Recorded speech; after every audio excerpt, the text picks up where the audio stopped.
Muy buenos días a todos. Vamos a empezar con la clase de hoy de procedimiento de familia, siendo jueves 20 de enero. En la clase anterior estuvimos hablando acerca del proceso declarativo y en especial de la demanda de divorcio y del proceso respectivo a la filiación. Teniendo claro que cuando hablamos de filiación estamos hablando de varias cosas.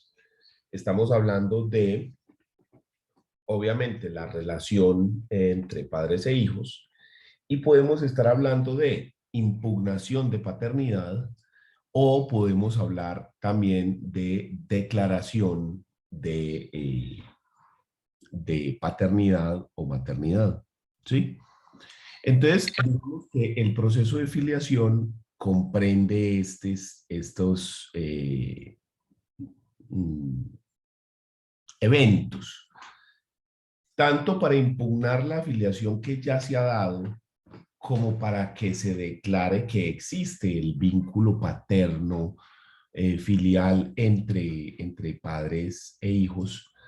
Y se menciona aquí en el cuadro sobre todo la paternidad y no la maternidad, por lo que se en la clase anterior de esa presunción de maternidad que hace que sea mucho más improbable o mucho más fuerte eh, la maternidad en el sentido de que es mucho más difícil que se dé un evento en el cual eh, no la madre que dé a luz no sea la madre biológica. Sí hay eventos como en los casos de la maternidad subrogada, pero digamos que no es algo de tan fácil ocurrencia, sobre todo que en Colombia la maternidad subrogada está en un entredicho pues bastante importante. Listo. Entonces pasemos a hablar del siguiente tema. Suspensión o pérdida de la patria potestad. Lo primero que nosotros tenemos que decir al respecto es que cuando nosotros hablamos de patria potestad, la gente en la calle tiende a pensar que la patria potestad son los derechos que se generan entre padres e hijos, derechos y obligaciones que se generan entre padres e hijos, por el hecho de la filiación. Ya, la gente tiene en el imaginario que en la medida en la que existe la filiación, en la medida en la que alguien es hijo de alguien, en ese sentido existe la patria potestad y que la patria potestad comprende una bolsa que depende, una bolsa de derechos y obligaciones que depende precisamente de la afiliación. Realmente no es así. Realmente la patria potestad comprende únicamente cuatro derechos. Comprende la representación legal del hijo, ya que los padres son los representantes legales y pueden actuar en nombre de éste hasta que éste cumpla la mayoría de edad y pueda ya adquirir la capacidad plena. Comprende la autoridad parental, que es la autoridad que le permite a los padres el derecho de decisión frente a la crianza. Por ejemplo, si estudia en un colegio privado o en un colegio público, se estudia en un colegio religioso o en un colegio no religioso, ¿sí? ¿Y cuál es esa crianza de manera general que se le va a dar a la persona? ¿Ya? Además de ello, también encontramos la administración de los bienes del hijo, donde los padres pueden administrar el patrimonio de los hijos y tomar decisiones frente a ese patrimonio. Y también el usufructo de los bienes del hijo, ¿sí? El usufructo de los bienes del hijo. Es decir, que los padres se pueden beneficiar de lo producido por los bienes del hijo. Si el hijo tiene, por decir algo, un apartamento alquilado, entonces el arriendo que produce ese apartamento es para los padres, ¿ya? Porque tiene el usufructo de los bienes del hijo. Entonces, cuando nosotros hablamos de patria potestad, estamos hablando de estos 4 derechos. Aquí en autoridad parental, pues tenemos este cuadrito que nos indica en específico a qué se refiere la autoridad parental. Profe, Dígame. frente a ese usufructo de los bienes del hijo, ese usufructo es por el hecho solamente de ser padre, o sea, no necesita registro ni nada de ese montón de cosas como los derechos de usufructo que conocemos en derecho civil. No, el usufructo de los bienes del hijo solamente depende de la relación filial entre los padres y obviamente que no tengan la patria potestad suspendida o cancelada. Pero el patrimonio de los hijos se divide en 3, en peculio profesional, peculio adventicio extraordinario y peculio adventicio ordinario. Se divide en 3 para distinguir si ese usufructo es total o no. El peculio profesional se refiere al fruto del trabajo, arte, deporte u oficio del hijo. Es decir, el hijo que es deportista, que es actor, que trabaja de alguna forma, lo que gana por salario, honorarios u otra contraprestación por ejercer esa actividad, no es usufructuable. Es decir, los padres no se pueden gastar el sueldo del hijo. ¿Listo? Que eso sí es muy importante. Porque imagínense el hijo trabajando y los papás gastándose el sueldo. Entonces ahí estamos básicamente en una esclavitud. ¿Sí? Entonces, frente al peculio profesional, no se pueden gastar el sueldo del hijo. Pero, ¿y a los otros bienes que no son parte del trabajo del hijo? Entonces, los otros bienes que la persona pueda recibir por una herencia, por una donación, etcétera, los vamos a catalogar en 2. En el peculio adventicio, el primero es el profesional, el segundo es el adventicio, y este adventicio lo vamos a dividir en ordinario y extraordinario. El ordinario va a ser el 99.99% de los casos, que son los bienes que han sido adquiridos por herencia, donación, legado, pura y simplemente. El hijo recibió una herencia del abuelo, un legado, una donación, no más. Entonces los padres son los usufructuarios de los bienes de ese hijo. Hace unos años me consultan a mí sobre un caso. Resulta que una señora tenía un hijo y el hijo era como bebedorcín, ¿sí? Le gustaba la bebeta. Entonces la señora, con mucha desconfianza de que el hijo se fuera a beber toda la plata, porque él tenía 2 hijos, 2 nietos la señora tenía, hijos de este, consulta con un abogado, algo que realmente pues no se puede hacer porque hay una defraudación, pero pues así se hizo. Entonces le aconsejan que haga un fideicomiso con sus bienes, porque si la señora se muere, le deja los bienes al hijo, y como al hijo le gusta empinar el codo, entonces va a dejar a los nietos, o posiblemente dejaría a los nietos sin nada. Entonces, para proteger a sus nietos menores de edad, los 2,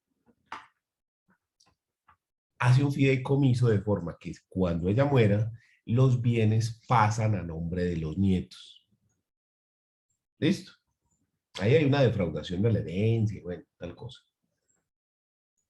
Pero eso no se demandó, entonces cuando murió la señora, efectivamente eso pasó a nombre de los nietos. Al ser los nietos menores de edad, 2 apartamentos, uno para cada uno. ¿Quiénes son los administradores de los apartamentos? Los padres, que son los representantes legales y los que tienen la patria potestad y los usufructuarios y los administradores. Entonces, los dos padres de los pelados administran esos bienes. Pero no solo eso, sino que son los usufructuarios, es decir, que el arriendo básicamente se lo pueden repartir 50 para el papá, 50 para la mamá. ¿Sí? Así funciona este caso, el usufructo de los bienes. En ese caso, porque no existía ninguna condición. Pero está el que nos queda faltando, que es el peculio adventicio extraordinario, este de la mitad. Este es el mismo caso, es decir, que la persona recibe por herencia, donación, legado, pero existe una condición expresa que dice que los padres no pueden usufructuar los bienes. Es decir, que la persona en el testamento le deja al nieto, sí, pero dice, siempre y cuando el dinero lo administre fulano o mengano o simplemente dice que no lo administren los padres, ni lo puedan usufructuar. Entonces, este peculio adventicio extraordinario, al tener esa cláusula los bienes cuando van a ser adquiridos por los hijos, de que los padres no pueden administrar ni usufructuar, entra como en un saco especial. En ese caso, la persona puede decir quién va a ser el administrador de los bienes, o si no, pues dentro de la sucesión se nombrará un administrador de los mismos, pero no pueden ser los padres. Lo que le digo, esto es supremamente extraño, esto es algo totalmente sui generis, sobre todo por la falta de conocimiento, porque es que las personas no saben esto. Si las personas tuvieran una mejor asesoría, cuando tienen esta clase de circunstancias, yo estoy seguro que eso se vería con mayor frecuencia. Porque en ese caso, digamos que ocurre lo mismo. En el caso de la señora, a mí porque me consultaron ya mucho después de que la señora había muerto y todo, pues a ver si eso era viable o no. Yo le dije, sí, pues es que igual así es como está establecido en la ley. Igual les dije que eso se podía pues demandar y todo, pero no querían hacerlo. Pero si a mí me hubieran consultado y la intención de la señora era que el papá no se bebiera nada, yo no le hubiera dejado la administración de los bienes ni el usufructo de los mismos. Porque igual los arriendos que van a recibir esos pelados durante 15 años, 10 años, los padres se los van a gastar. En cambio, si yo le quito el usufructo, todo lo producido tiene que guardarse, reinvertirse en la persona o incluso da para comprar otra cosa. ¿Sí? Entonces, si yo nombro a un administrador diferente a los padres, pues hubiera podido, digamos, manejar mejor esa circunstancia. ¿Por qué no se hizo? Por falta de información, porque la gente no maneja eso. Entonces,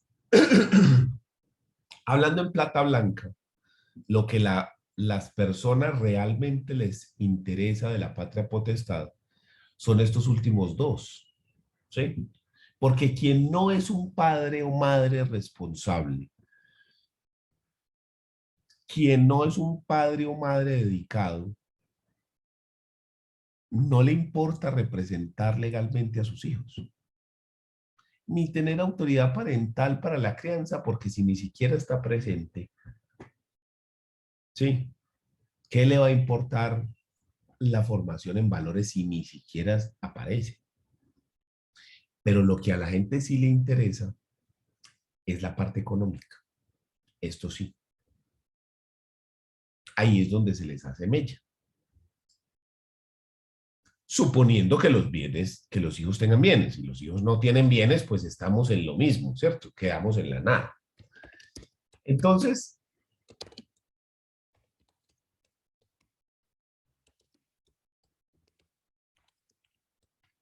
cuando se habla de patria potestad, tenemos que tener muy claro de qué es lo que estamos hablando. ¿Listo? Profe, Dígame. una pregunta frente al pecunio profesional. O Sí. sea, entonces he hecho que ese pecunio profesional no puede ser usufructuado por los padres, ¿cierto? El Sí, pero dinero. sí administrado, no usufructuado, pero sí administrado. Sí administrado, ¿cierto? Y los Mm. bienes inmuebles que se puedan comprar producto de ese pecunio profesional tampoco se puede usufructuarse por parte de los padres. No debería, pero ahí el problema caemos es en el ámbito de la parte probatoria. ¿Sí? Es decir, en la medida en la que yo demuestre que esos bienes son fruto del trabajo, ¿sí? De donde cabe lo más, cabe lo menos, ¿cierto? Eso surge de ahí.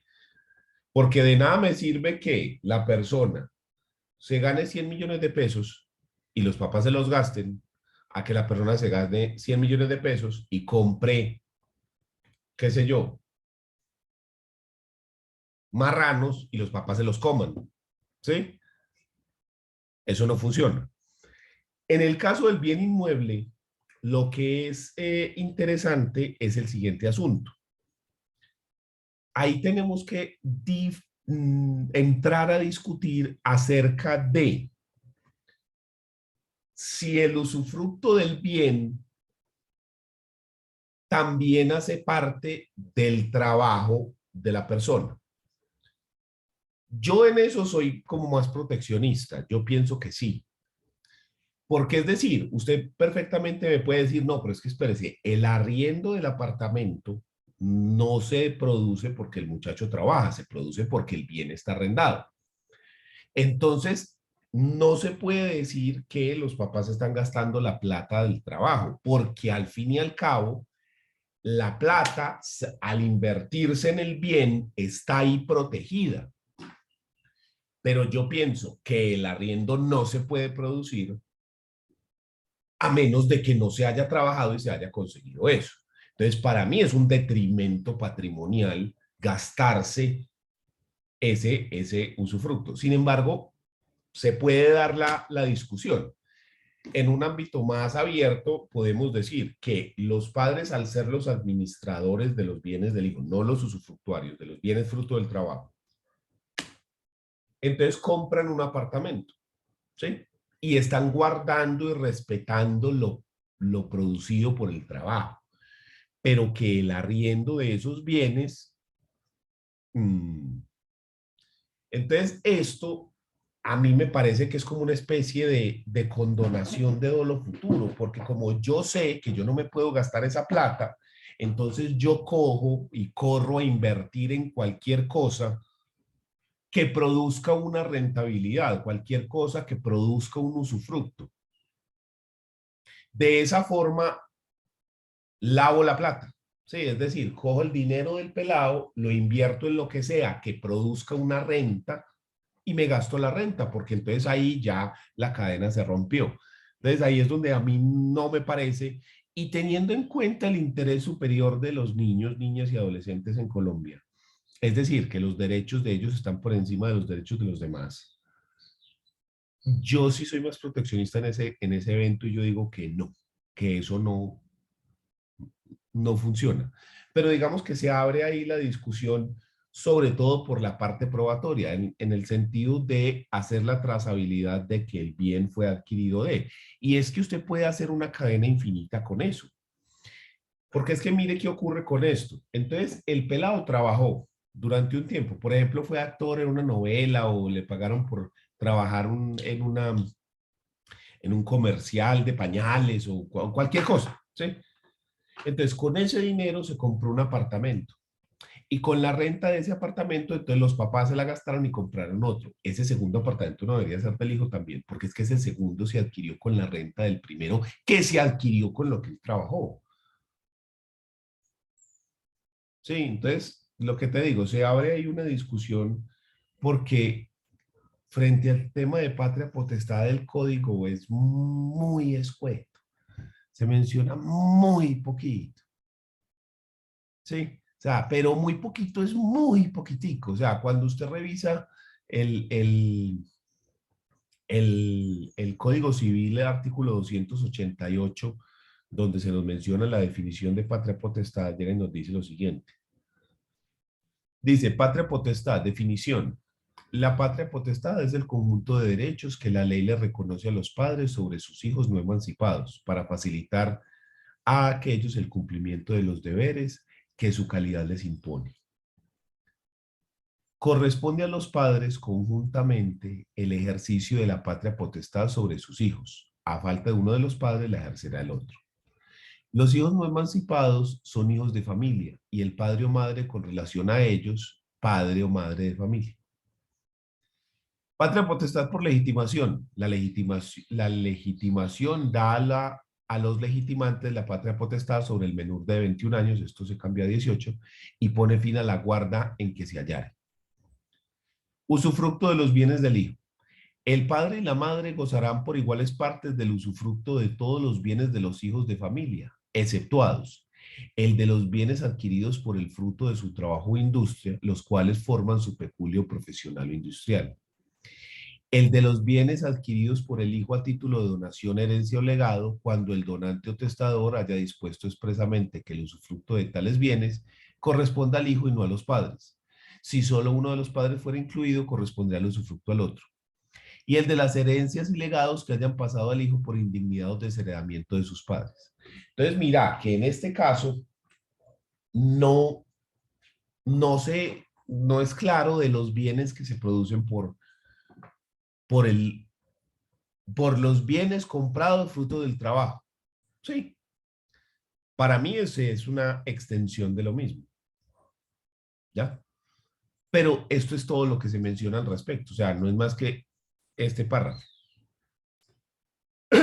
Entonces, ahí es donde se nos generan los problemas.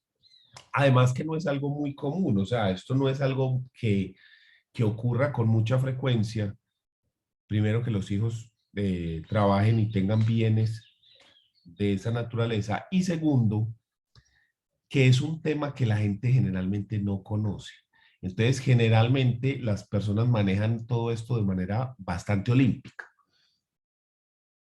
Y así, pues mira que no hay mucho más. Ve, peculio profesional, hijo de familia, se mirará como emancipado, pero no, no se menciona como nada más.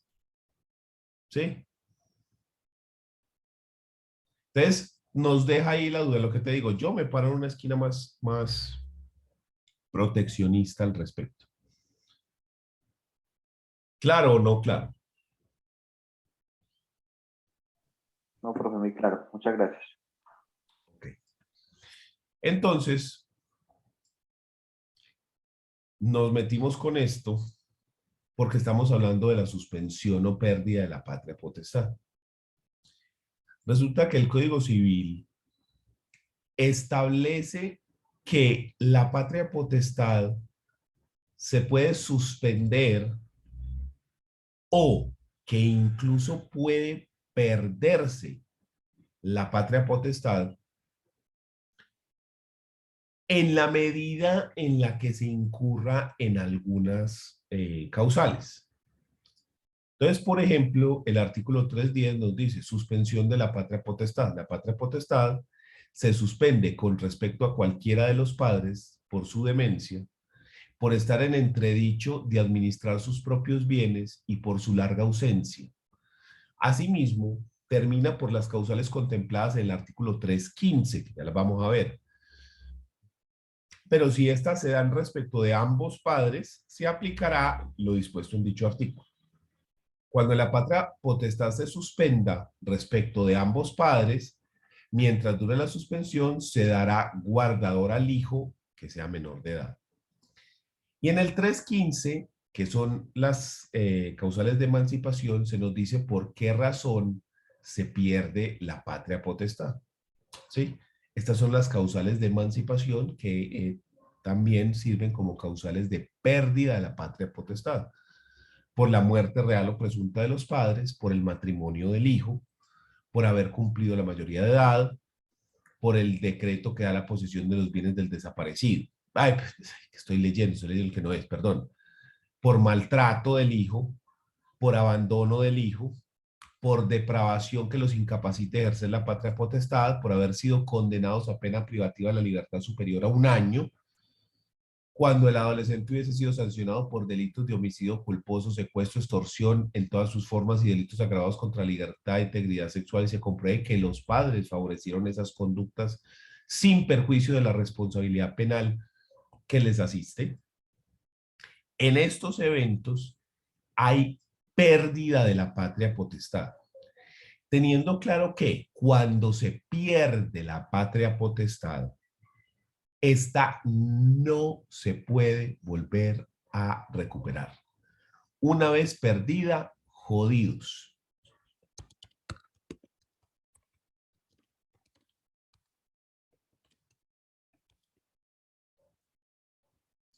Si se suspende, sí puede volver a reintegrarse la patria potestad. Pero una vez perdida, no. ¿Sí? El Instituto Colombiano de Bienestar Familiar ha trabajado este tema en varias oportunidades, ha mencionado cosas. Este es un concepto, el concepto 112 de 2013, donde se le hace las siguientes preguntas. De manera atenta en relación con el asunto de la referencia, en los términos previstos en los artículos 26 del Código Civil, 13 y siguientes del Código de Procedimiento Administrativo y de lo contencioso administrativo y numeral sexto del decreto se responde a la solicitud. Problema jurídico. ¿En qué consiste la patria potestad, causales para su privación y ante qué autoridad se puede solicitar ayuda para la obtención de visa de menor de edad para que pueda vivir en México? Eso ya es otra cosa. Entonces, ¿qué es lo que nos dice? Se ahorrará el tema analizando el interés superior del niño, la patria potestad, la privación y ya las otras cosas. Entonces, interés superior del niño, que era lo que yo les decía ahorita. La Convención sobre los Derechos del Niño, en el numeral primero del artículo tercero, establece que todas las medidas concernientes a los niños que tomen las instituciones públicas o privadas de bienestar social, los tribunales, las facultades administrativas, las autoridades administrativas o los órganos legislativos, tienen una consideración primordial que se entenderá será el interés superior del niño. La Constitución Política en el artículo 44 enuncia cuáles son los derechos fundamentales de los niños y estipula que la familia, la sociedad y el Estado tienen la obligación de asistirlos y protegerlos para garantizar su desarrollo armónico e integral y el ejercicio pleno de sus derechos. Por su parte, el artículo 8 del Código de Infancia y Adolescencia se define, en el artículo 8, perdón, se define el interés superior de los niños, niñas y adolescentes como el imperativo que obliga a todas las personas a garantizar la satisfacción integral y simultánea de todos sus derechos humanos, que son universales, prevalentes e interdependientes.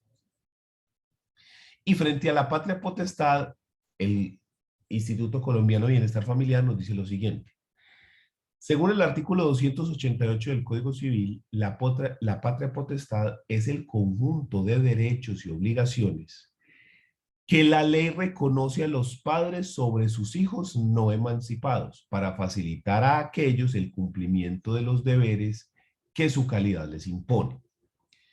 A su vez, el artículo 14 del Código de Infancia y Adolescencia complementa la institución jurídica de la patria potestad establecida en el Código Civil, consagrando la responsabilidad parental compartida y solidaria en la que se condensan las obligaciones de los padres inherentes a la orientación, cuidado, acompañamiento y crianza de los niños, las niñas y los adolescentes durante su proceso de formación y proscribe todo acto de violencia física o psicológica en el ejercicio de esa responsabilidad o los actos que impidan el ejercicio de sus derechos. Frente al tema de la patria potestad, la Corte Constitucional en esta sentencia 1003 de 2017 manifiesta, en armonía con la citada disposición, esta corporación ha considerado que la patria potestad, mejor denominada potestad parental, tiene la función especialísima de garantizar el cumplimiento de los deberes de los padres mediante el ejercicio de determinados derechos sobre la persona de sus hijos. Permiso para salir del país, representación menor, etcétera. Y sobre sus bienes, usufructo legal y administración del patrimonio. Igualmente ha considerado que el ejercicio de la potestad parental tiene como finalidad el bienestar emocional y material de los menores no emancipados.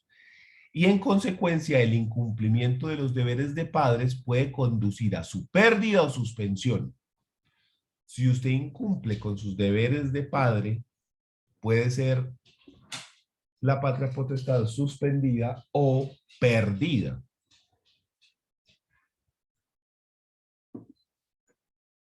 Entonces, ahí es donde se va resolviendo el incógnita que nos plantea el código cuando nos dice lo de que el padre y su larga ausencia, ¿ya? Esa ausencia se refiere el código es a que no se cumpla con los deberes de padre o de hijos. Perdón, de los deberes y obligaciones de padres. ¿Sí? A eso es a lo que se refiere el código.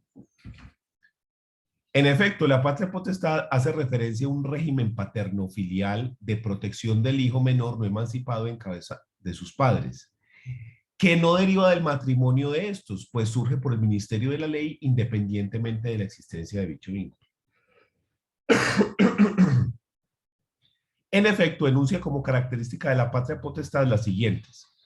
Se aplica excesivamente como un régimen de protección a los hijos menores no emancipados, es obligatoria e irrenunciable, pues los padres tienen la patria potestad, salvo que la ley los prive de ella o los excluya de su ejercicio. Es personal e intransmisible porque los padres son quienes deberán ejercerla, a no ser que la ley misma los excluya de su ejercicio. Es indisponible porque el ejercicio de la patria potestad no puede ser atribuido, modificado, regulado ni extinguido por la voluntad privada, sino en los casos en que la misma ley lo permita. Constituye una labor gratuita porque es un deber de los padres, aunque esto yo le pondría un asterisco, porque eso del usufructo de los bienes, pues a mí me parece que ya hace que no sea gratuito, sino que tenga ahí una recompensa, pero bueno, ¿sí? Y la patria potestad debe ser ejercida personalmente por el padre o madre, ¿sí? Y a ver, yo miro si acá me hablan de... Y acá, privación de la patria potestad. Es este punto. Entonces llega y dice, la patria potestad sobre un menor de edad podrá ser suspendida o terminada cuando cualquiera de los padres incurre en alguna de las causales que ha erigido el legislador como motivos para su procedencia, lo que estaba en el 315 y en el 200 y en el 301, creo que fue. Que ha elegido el legislador con motivos para su procedencia. El juzgador puede dejar su ejercicio en el padre o madre que no ha dado lugar a los hechos o designar un guardador al niño, niña o adolescente cuando ambos progenitores han incurrido en conductas que ameriten la suspensión. Entonces se puede suspender a uno o a ambos. Si se suspende solo a uno, la patria potestad recae enteramente solo en el otro. Y cuando se suspende o priva de la patria potestad a los dos, pues entonces será necesario que se nombre un guardador, ¿sí? Para que administre y usufructúe los bienes del niño y además para que tenga la autoridad parental, ¿cierto? En efecto, el artículo 315 del Código Civil, norma que se aplica por remisión expresa del artículo 310, se ocupa de consagrar las causales que dan lugar a la terminación de la patria potestad. ¿Sí? Y aquí nos menciona el artículo en la parte donde dice lo del 315. Cuando la patria potestad se suspende respecto de ambos padres, mientras dure la suspensión, se dará guardador al hijo menor de edad. La suspensión o privación de la patria potestad no exonera a los padres de sus deberes de tales. Y ahí es donde vamos desligando lo que yo les decía ahorita, de que la gente tiene la idea de que la patria potestad son todos los derechos que tienen los padres frente a los hijos. Pero resulta que un padre que ha sido privado de la patria potestad, aún así tiene que pagar alimentos, porque es que esto es una obligación diferente. Y aún así, que sería la otra discusión, tiene derecho de visitas. ¿Cómo así? Porque es que uno no tiene que ver con el otro. Las visitas no hacen parte de la patria potestad. Entonces ese padre que no pagó alimentos, que además de ser demandado civil y denunciado penalmente, y de que fue privado de la patria potestad por esa inasistencia alimentaria, ¿podría exigir visitas? Legalmente sí, porque son cosas diferentes, son derechos diferentes. Y el problema con las visitas es que no es solo un derecho del padre, sino que también es un derecho del hijo a tener una familia y no ser separado de ella. Entonces, al ser un derecho del hijo, también es prevalente y preferente. Entonces, aún el padre privado de patria potestad o que la tiene suspendida puede tener derecho de visitas y le toca seguir pagando alimentos porque no se exonera de seguir cumpliendo con sus obligaciones como padre, ¿sí? Y así lo menciona también el Instituto Colombiano de Bienestar Familiar. ¿Sí? La suspensión o privación no exonera a los padres de sus deberes de tales. En los casos anteriores, que son las causales de privación, dice acá, el juez podrá proceder a petición de cualquier consanguíneo del hijo, de cualquier persona consanguínea del hijo, del abogado defensor de familia y aún de oficio. ¿Por qué la legitimación en la causa de esta acción es tan amplia? Porque cuando uno habla de legitimación en la causa, se refiere al interés legítimo que usted tiene que demostrar para poder instaurar una demanda. Es decir, para poder demandar, yo tengo que tener un interés legítimo que me faculte para hacerlo. Si no, no estoy legitimado en la causa por activa. Pero nos damos cuenta que para la acción de pérdida o suspensión de la patria potestad, nos dice que cualquier consanguíneo, el defensor de familia o el juez de oficio. Esa legitimación es tan amplia porque el Código de Infancia o Adolescencia establece lo que se llama el principio de corresponsabilidad, donde se dice que la garantía de que se cumpla con los derechos de los niños, niñas y adolescentes en Colombia corresponde a los padres, a la familia, a la sociedad y al Estado, que todos son responsables de que se garanticen los derechos de los niños, niñas y adolescentes. Entonces, como todos son responsables, por eso se amplía esto, porque yo hablo de familia, hablo del Estado, hablo de la sociedad acá. Entonces, por eso es que puede esa acción casi que ponerla cualquiera. ¿Listo? Para que tengamos presente eso. Los efectos de la terminación tienen carácter definitivo, siendo imposible su recuperación, puesto que su consecuencia es la emancipación del hijo. Si se pierde la patria potestad, no se puede recuperar. Por virtud de lo dispuesto en el artículo 315 del Código Civil, en armonía con lo previsto en el artículo 119 de la Ley 1098 de 2006, que es el Código de Infancia y Adolescencia, les corresponde a los jueces de familia conocer de los procesos sobre pérdida, suspensión o rehabilitación de la patria potestad.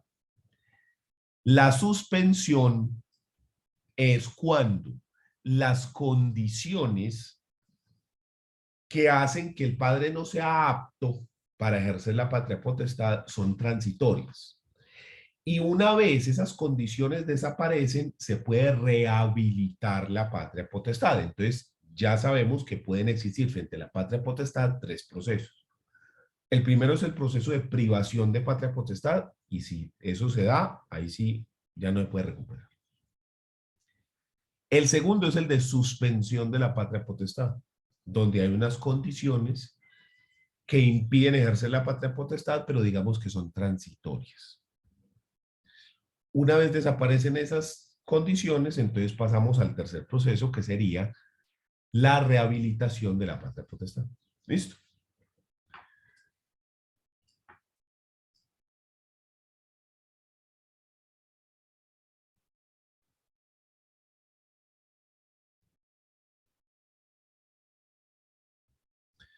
Entonces, el juez de familia conoce los procesos sobre pérdida, suspensión o rehabilitación de la patria potestad. En cualquier caso, la suspensión o terminación de la patria potestad no libera ni exonera a los padres de los deberes que tienen para con los hijos, manteniéndose vigente la obligación de proveer alimentos en favor de ellos, al igual que los deberes de crianza, cuidado personal y educación.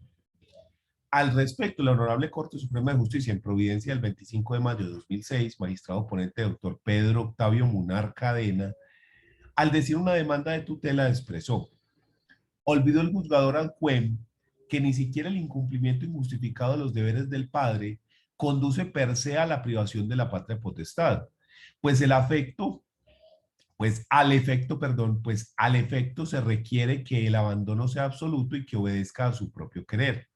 Así lo destacó esta corporación en sentencia del 22 de mayo de 1987 al decir que, en verdad, el incumplimiento de los deberes de padre, grave e injustificado, no conduce por sí a la privación o suspensión del ejercicio de la patria potestad, pues para ello se requiere que dicho incumplimiento se derive del abandono del hijo, circunstancia que está prevista en el artículo 315, numeral 2 del Código Civil, como causa de una u otra.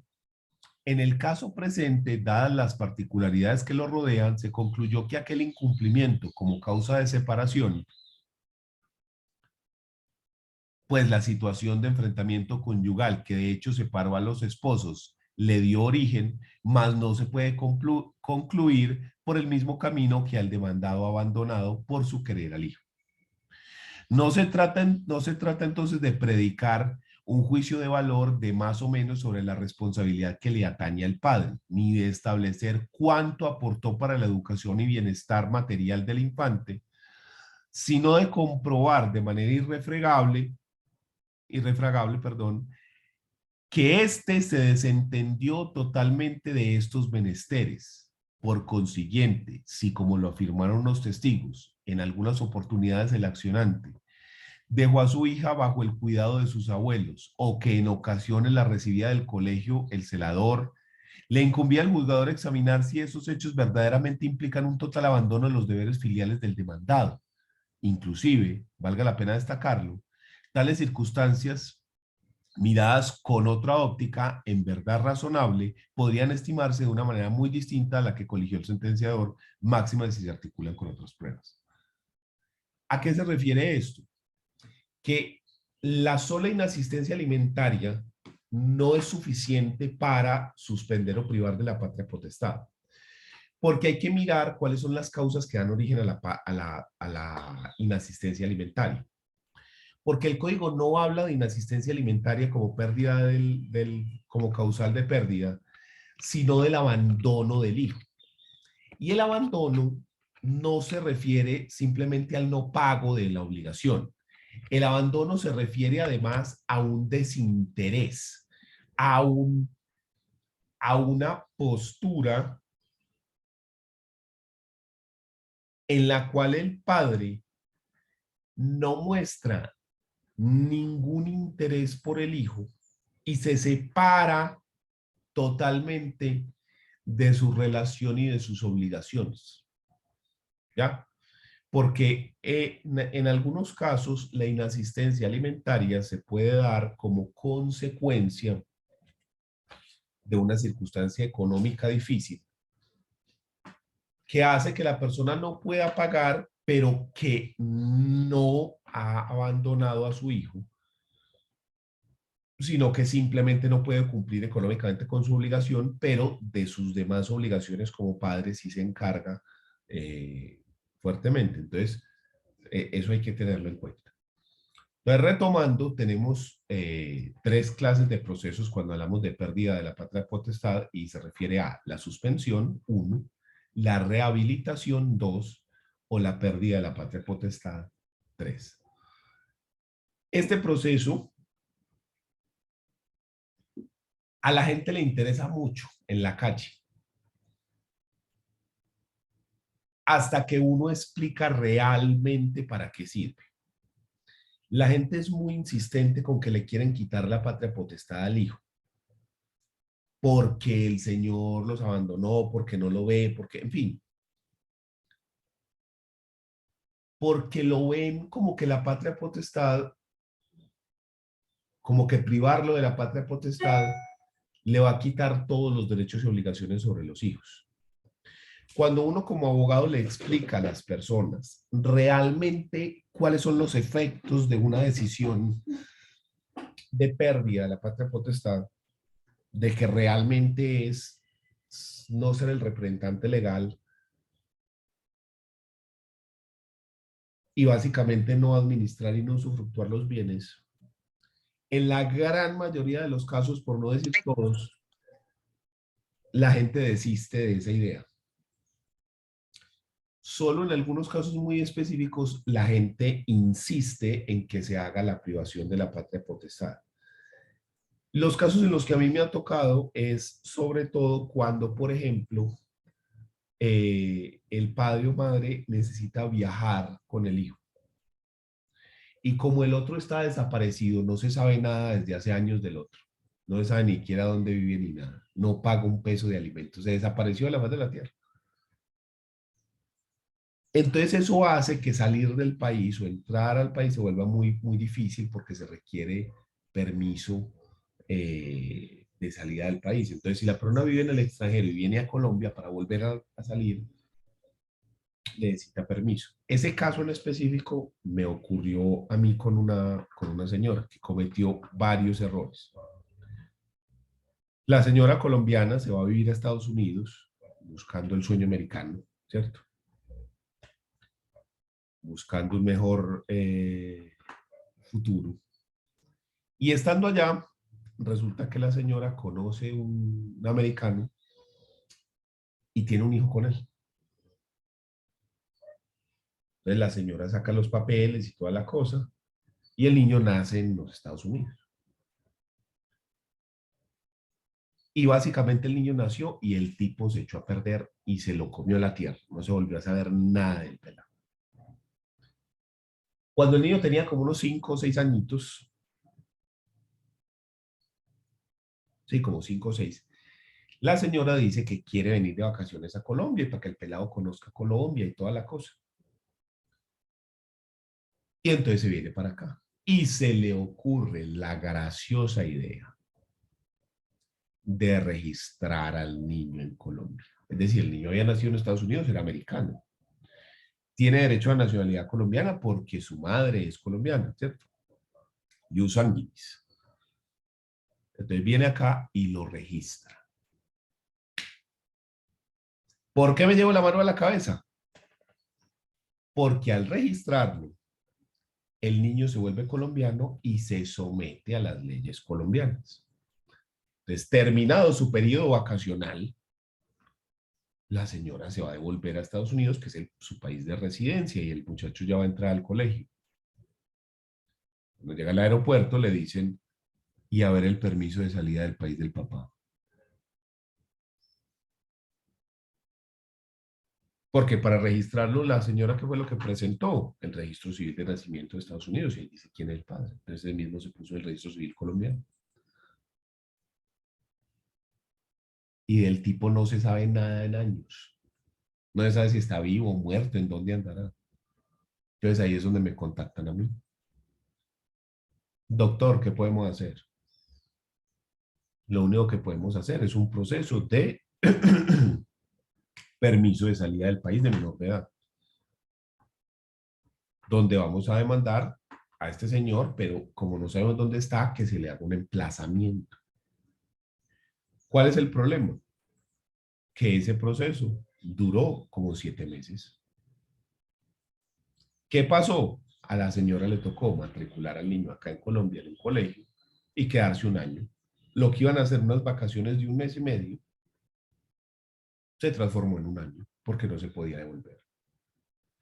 ¿Por qué? Porque al registrar el niño, entonces la patria potestad, entonces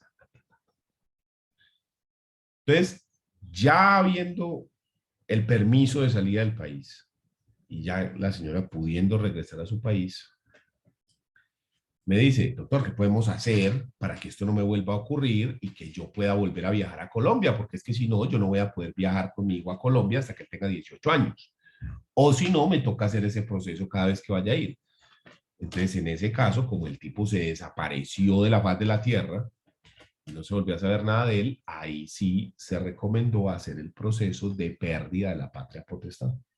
Y de esa manera evitar que se requiera eso, porque el permiso de salida del país hace parte de la representación legal del hijo. ¿Ya? Entonces, eso era lo que se pretendía en ese caso en específico. ¿Listo? Pero de resto es muy poco común que la gente quiera hacer ese proceso. Lo que les digo, a mí me ha tocado en muchísimas oportunidades que me consultan sobre ese tema, donde me piden que para demandar a alguien y quitarle la patria potestad porque no paga alimentos, porque esto, porque lo otro. Muchas veces. Pero cuando se les explica realmente lo que es, la gente desiste. Solo en casos muy específicos, como ese que les conté, se sigue con ese proceso. Entonces, ya saben a qué se refiere eso. ¿Quién tiene alguna duda?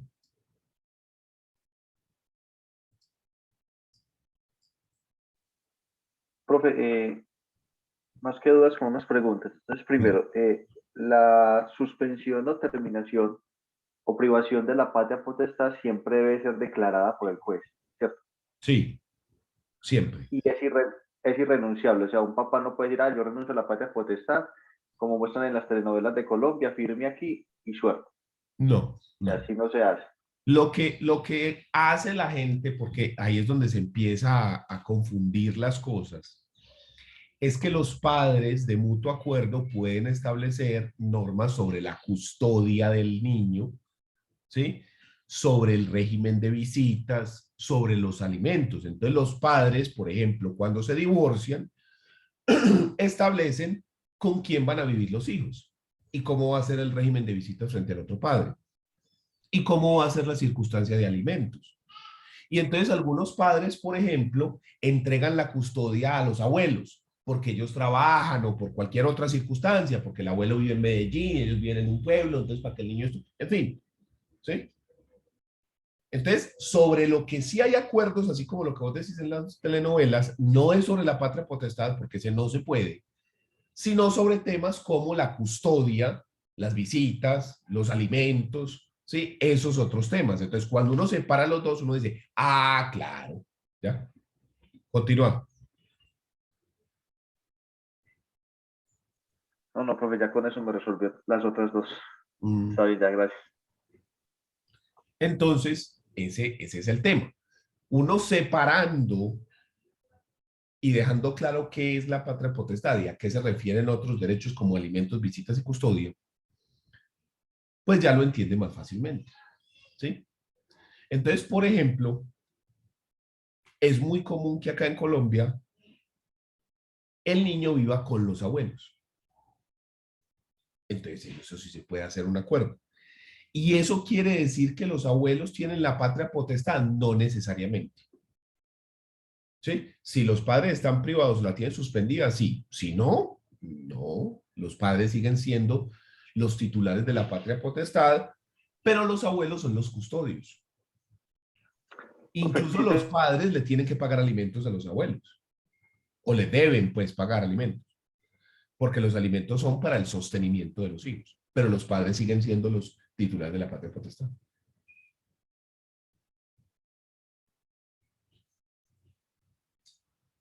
Jorge, iba a decir algo.